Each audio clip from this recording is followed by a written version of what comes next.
भक्तजनों, आज आप सुनेंगे कार्तिक पूर्णिमा के त्योहारों को ही देव दिवाली के रूप में मनाया जाता है। इस दिन को त्रिपुरासुर पर भगवान शिव की जीत की खुशी को मनाया जाता है। इस दिन लोग दीप दान करते हैं और इसे देवताओं की दीपावली कही जाती है। कार्तिक पूर्णिमा को स्नान दान विशेष महत्व बताया गया है। देव दिवाली का खास संबंध काशी से है। इस दिन काशी बनारस के घाट में दीपदान की जाती है और पूरे घाट दीप से रोशनी होकर जगमगाता है। बहुत से लोग को देव दिवाली के महत्व के बारे में पता नहीं है, इसलिए आज मैं आपको इस लेख के माध्यम से बताएंगे कि देव दिवाली क्यों मनाई जाती है और इसे जोड़ी क्या पौराणिक कथा है। चलिए जानते हैं। पौराणिक कथा के अनुसार भगवान शिव के पुत्र स्वामी कार्तिकेय को देवताओं का सेनापति बनाया गया था।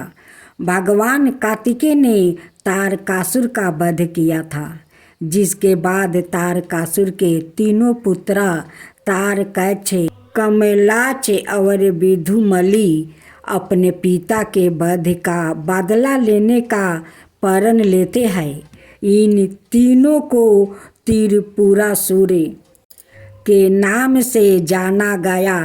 पति के वध का बदले लेने के लिए तीनों ब्रह्मा देव को प्रसन्न करने के लिए कठोर तप किया और वरदान में अमर रहने का मांगा।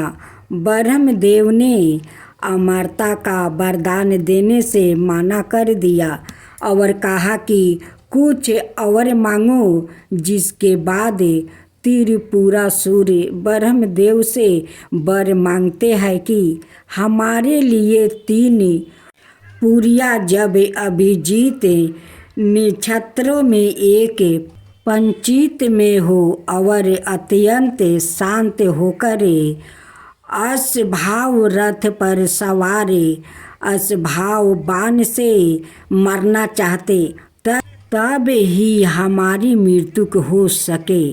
बाद में ब्रह्मा देव तथास्तु कहते हैं। वरदान के बाद त्रिपुरासुर बलशाली होकर हर कहीं आतंक मचाने लगते हैं। तीनों जगह भी जाते हैं। लोग और ऋषि मुनियों पर अत्याचार करने लगते हैं। देवता भी उनके आतंक से परेशान होकर भगवान शिव के पास जाते हैं और अपनी व्यथा सुनाते हैं, जिसके बाद भगवान शिव त्रिपुरासुर का संहार करने का संकल्प लेते हैं।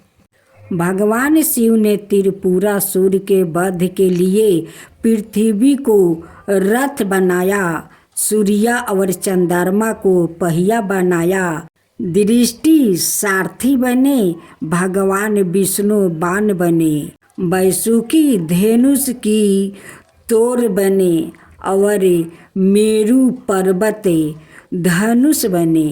फिर भगवान शिव उस अश्वभाव रथ पर सवार होकर अश्वभाव धनुष पर बाण चढ़ाते हुए अभिजीत नक्षत्र में तीनों पुरियों के एक पंचिक में आते ही त्रिपुरासुर पर आक्रमण करते हैं और प्रहार होते ही तीनों पुरिया जल कर भस्म हो जाती है। त्रिपुरासुर यानी तारकाक्ष, कमलाक्ष और विधुमली का अंत होता है। त्रिपुरासुर के वध के बाद भगवान शिव त्रिपुरा के नाम से जाने गए। बता दे कि त्रिपुरासुर का जब वध हुआ उस दिन कार्तिक पूर्णिमा था। त्रिपुरासुर के वध की खुशी में सभी देवता प्रसन्न होकर भगवान शिव की नगरी काशी में दीपदान करे खुशियाँ मनाई गई। तभी से कार्तिक पूर्णिमा का तिथि को देव दिवाली कहा गया है, क्योंकि सभी देवताओं पृथ्वी पर आकर दीपावली मनाए हैं, इसलिए इसे देव दिवाली कहा गया है। भक्तजनों, आइए सुनते हैं कार्तिक पूर्णिमा कब है।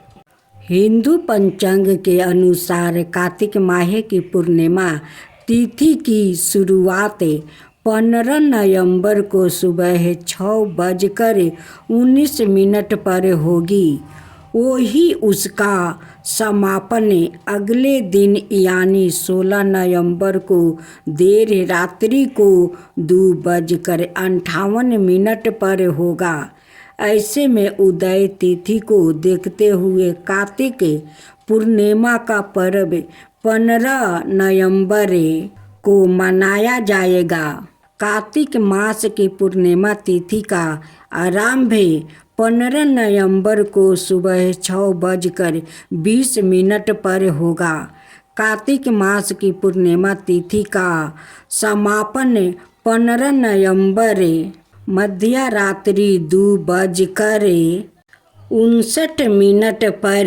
ऐसे में कार्तिक पूर्णिमा का व्रत 15 तारीख शुक्रवार के दिन रखा जाएगा। कार्तिक पूर्णिमा पर बने शुभ योग। कार्तिक पूर्णिमा पर इस बार चंद्रमा और मंगल का राशि परिवर्तन योग दोनों एक दूसरे की राशि में रहेगा। कार्तिक पूर्णिमा पर देर रात गज केसरी रचाएंगे बनेगा। साथ ही इस दिन बुध द्वितीया राजयोग भी बनेगा। इसके बाद अब कार्तिक पूर्णिमा पर 30 साल बाद सस्य राजयोग बनेगा, क्योंकि अब अगले 30 साल बाद ही शनि कुंभ राशि में गोचर करेंगे। ऐसे में कार्तिक पूर्णिमा पर जो भी उपाय और दान पुण्य के कार्य करेंगे तो आपको उसका 100 गुना अधिक फल मिलेगा। कार्तिक पूर्णिमा को लेकर पौराणिक कथा भी है। मान्यताओं के अनुसार भगवान शिव ने त्रिपुरासुर नाम का राक्षस का वध किया था, इसलिए इस पूर्णिमा को त्रिपुरासुर पूर्णिमा के नाम से भी जाना जाता है। इसलिए वजह से ही इस दिन देव दिवाली भी मनाई जाती है। कार्तिक पूर्णिमा तक भगवान विष्णु मत्स्य रूप में जल में विराजमान रहते हैं, इसलिए कार्तिक पूर्णिमा पर जल में दीप प्रवाहित करने की बड़ी मान्यता है।